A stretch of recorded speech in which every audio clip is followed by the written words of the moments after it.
Постојано сте биле дел од ноќниот живот во Скопје.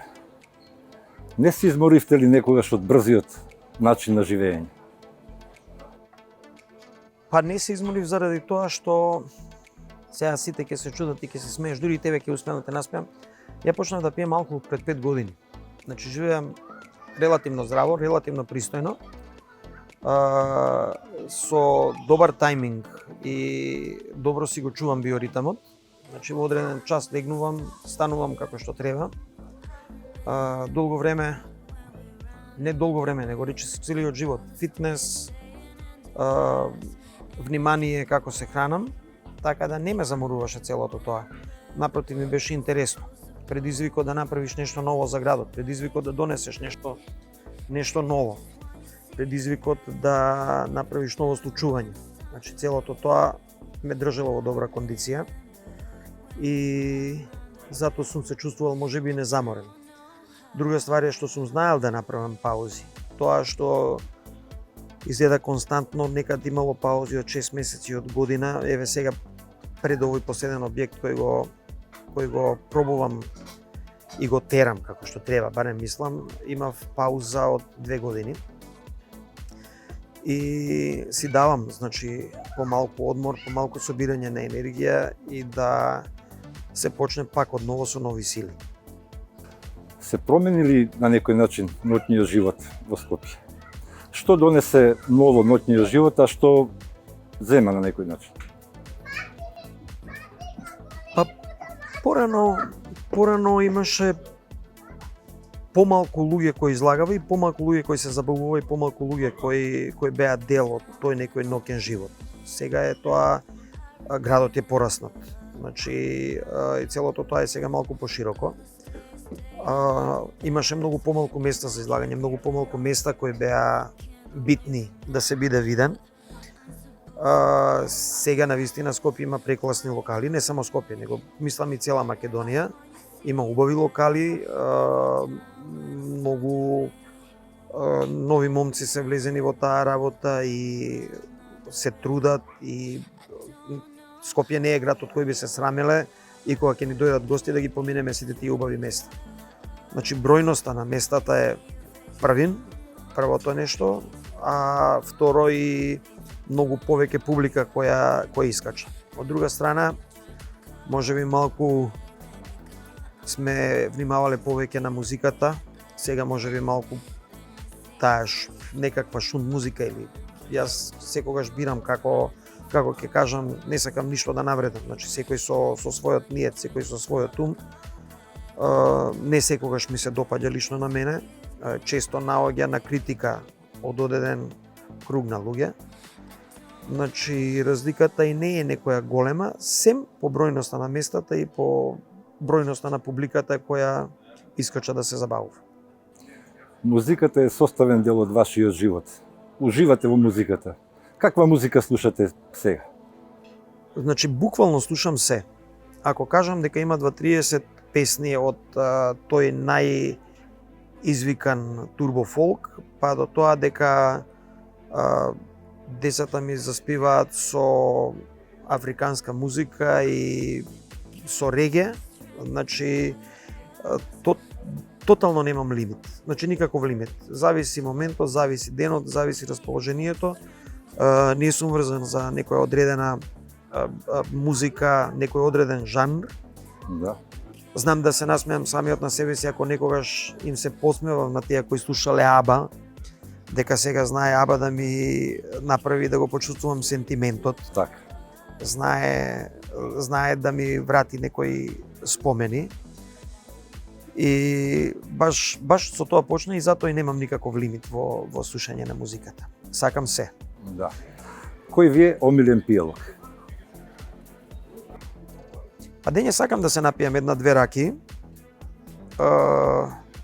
Летно време шприцар и навечер виски.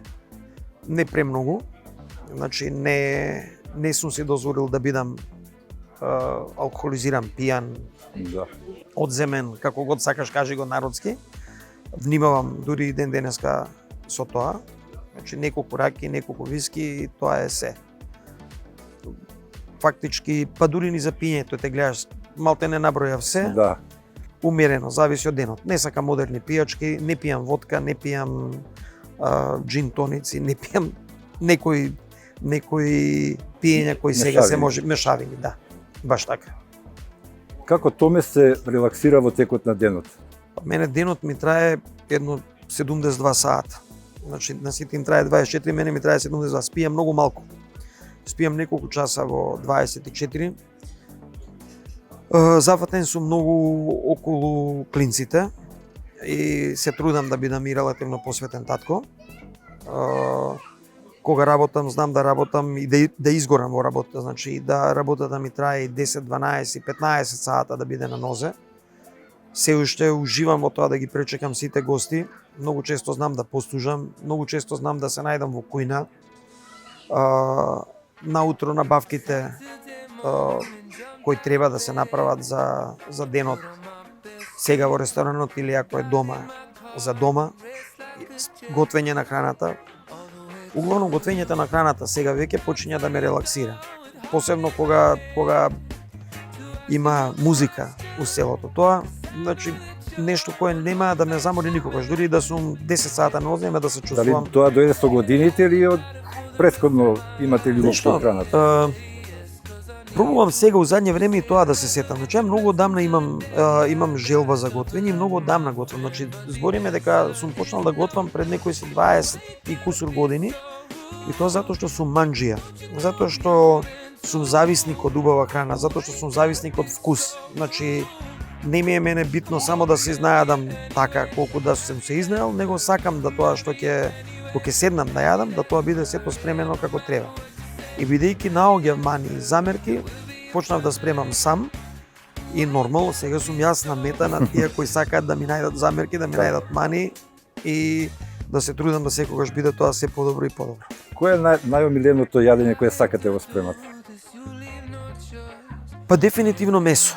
Значи сите типови на месо, од тоа од припрема на месото, значи какво парче на месо ќе одберам, до тоа како ќе биде сготвено. Дали ќе биде печено, дали ќе се измаринира па да биде спремно за наскара, дали ќе направам амур, односно смеса за плескавиците. Некако е вржано околу месото и лукот.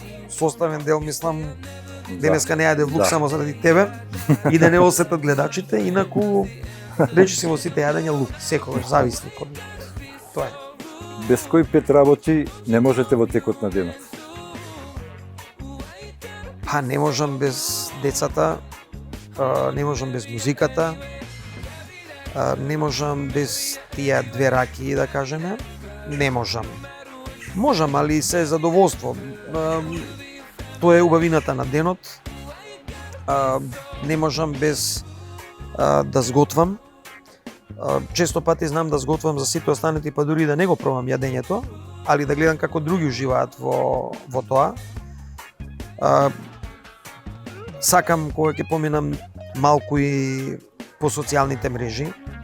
Нови рецепти. Твитерот ми е нешто каде што наоѓам забава и нешто каде што наоѓам, да кажеме, прибежиште на моменти. Постои ли нешто што може да ви изнервира? Многу тешко се нервирам. Значи, изузетно приметува. имам прагот на толеранција ми е на екстремно високо ниво. Знам да бидам, на жалост, пргав кога веќе ќе ги помине сите, Границата. кога ќе се помине границата, онда сум белја и за себе и за сето останато околу мене. Ме нервира нечија ароганција, ме нервира лошо сготвена храна кога пробуваат да ти дадат нешто така, ме нервираат силеџи. Се ограничувам, значи што помалку ствари да допрат до мене, што ми можеле да ме одведат во ситуацијата да бидам изнервиран и да не бидам така како што треба да бидам. Со многу трпение за децата, што е најбитно. Браво. Тоа е. Океј. Разликата помеѓу джентлмен и останатите е во деталите.